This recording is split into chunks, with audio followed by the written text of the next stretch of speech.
Start. Good evening.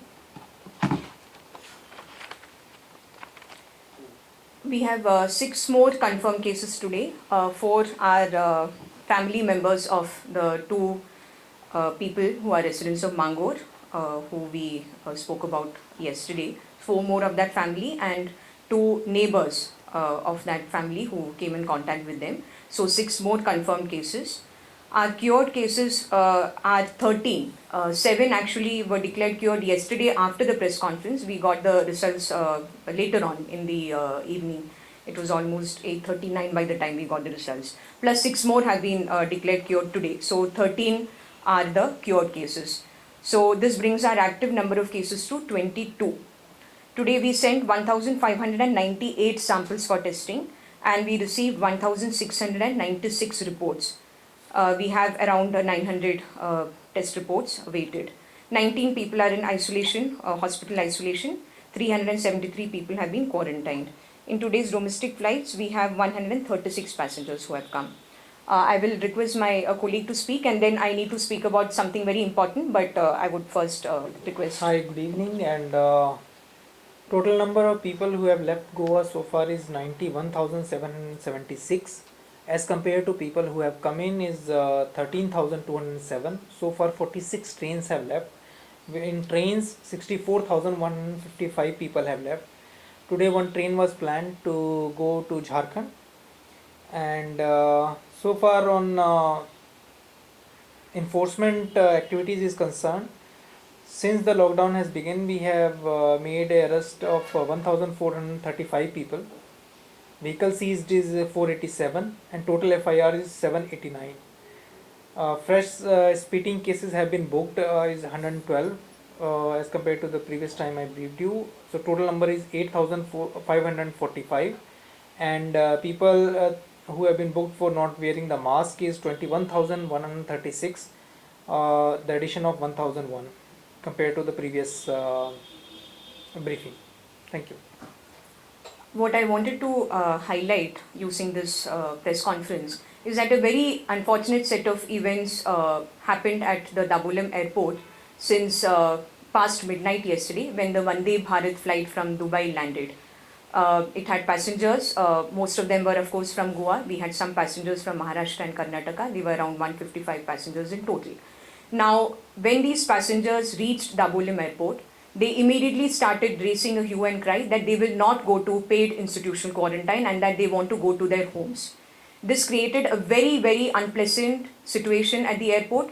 In fact, their behavior is violative of a whole lot of clauses that have been laid down under the MHA guidelines, under the MEA guidelines. It is very regrettable that this type of behavior was exhibited by our brothers and sisters who came back from Dubai. We were here to welcome and receive them. But because they went back on their commitment, which they had duly signed and given at the time of boarding the flight in Dubai, we had a completely avoidable set of circumstances.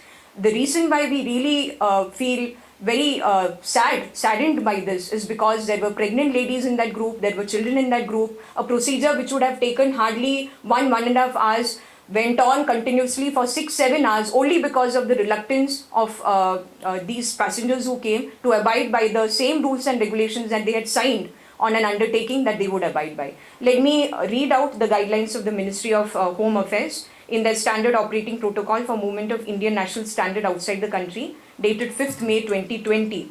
I go to clause number 8. It is very clearly mentioned, and I quote, "Before boarding, all travellers shall give an undertaking that they would undergo mandatory institutional quarantine for a minimum period of 14 days on arrival in India at their own cost." This is very much part of the Ministry of Home Affairs protocol. This is nothing specific to Goa. It is followed across the country. I would also like to read out from the undertaking that each and every individual who boards a Vande Bharat flight has to give at the airport to the embassy officials before they board the flight. There are some details, valid Indian passport and all of that, but I go to clause number 3. I am also willing to undergo a 14 days mandatory quarantine on my arrival in India at my own expense as per the protocols framed by the Government of India.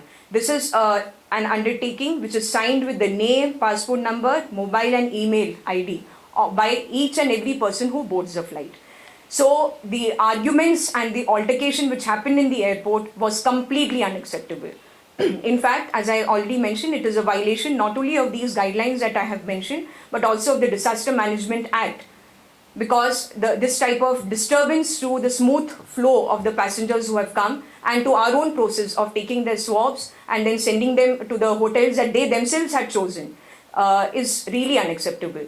Furthermore, I would like to mention that each time we get intimation of such a flight, this of course was Goa's first Vande Bharat flight, but every time there is a major flight coming, even of seafarers, immediately there's a WhatsApp group which is created with our senior officers present on it. The same thing was done this time also. A WhatsApp group was created about 2 to 3 days prior to their journey. They were intimated about the details, the protocol to be followed, what would happen once they reach here in Goa, that their swabs would be taken, that there would be the counters put up there for their facilitation. Everything was explained, and that they would have to choose a hotel of their choice and go on paid institutional quarantine to those particular centers. Despite this type of behavior was displayed at the airport, and the government has taken very serious note of this, and these type of instances really demoralize us when the government is putting in efforts to facilitate the coming back of our brothers and sisters, when they do not extend the cooperation that they know that they have to extend and they're duty bound and legally bound to extend. It really creates a very completely avoidable situation and unnecessary turmoil and difficulties for their own co-passengers. So this was one point that I wanted to mention. Secondly, I have made this appeal yesterday, but I'm repeating this appeal. We know that Mangur Hills area of Vasco in South Goa has been declared as a containment zone. I had made an appeal yesterday that if there are any persons who are experiencing any type of symptoms, they should come forward and get in touch with our PHC so that we can give them proper advice and guidance and take the necessary steps. Today, of course, we have taken about 200 samples. Today, from Mangur Hills alone, we have collected around 200 samples. We have focused on the immediate vicinity of the house which had the residents positive. Some more of them have confirmed positive today I've announced to you. So starting from that house, we have done our the testing activities, drawing of the samples, and we have expanded further. We have tried to cover the high risk category of people, elderly, the expecting mothers, or anyone who has any comorbidity condition, and their tests will keep going on. We will be continuously doing this process now as long as this particular area remains a containment zone. Thank you.